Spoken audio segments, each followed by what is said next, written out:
নমস্কার বন্ধুরা, পল্লবী কিচেনে আপনাদের সবাইকে স্বাগত। আজকের আমি আপনাদের সামনে নিয়ে চলে এসেছি সীতাহার মাছের ঝালের রেসিপি নিয়ে।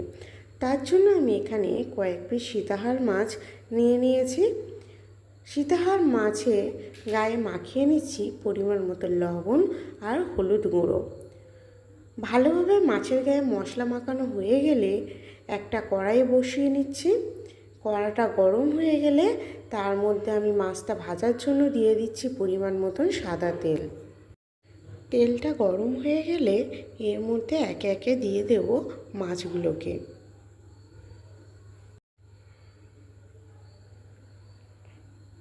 এখানে মাছগুলো আমার ভালো করে ভাজা হয়ে গিয়েছে। এবার তুলে নেব একটি পাত্রের মধ্যে। মাছ ভাজার অবশিষ্ট তেলের মধ্যে আমি দিয়ে দিচ্ছি কুচি করে কেটে রাখা পেঁয়াজ।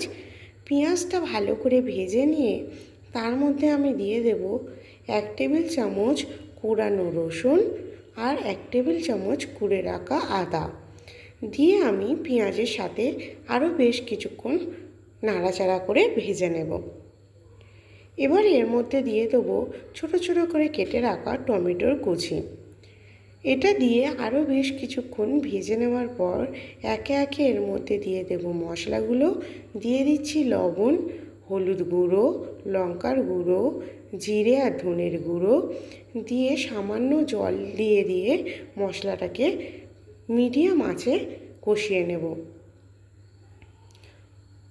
মশলাটা এখানে ভালোভাবে কষানো হয়ে গিয়েছে।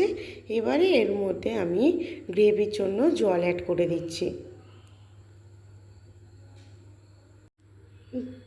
গ্রেভিটা এইভাবে ফুটে ওঠার পর এর মধ্যে আমি ছেড়ে দেব আগে থেকে ভেজে তুলে রাখা মাছগুলোকে দিয়ে আরও 4-5 মিনিট আমি এটাকে হতে দেব। 4-5 মিনিট পর এর মধ্যে আমি দিয়ে দিচ্ছি চিড়ে রাখা কাঁচা লঙ্কা আর কুচি করে কেটে রাখা ধনেপাতা।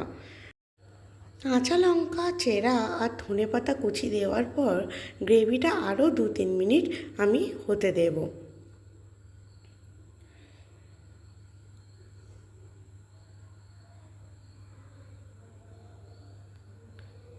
রেসিপিটা আমার প্রায় হয়ে এসেছে।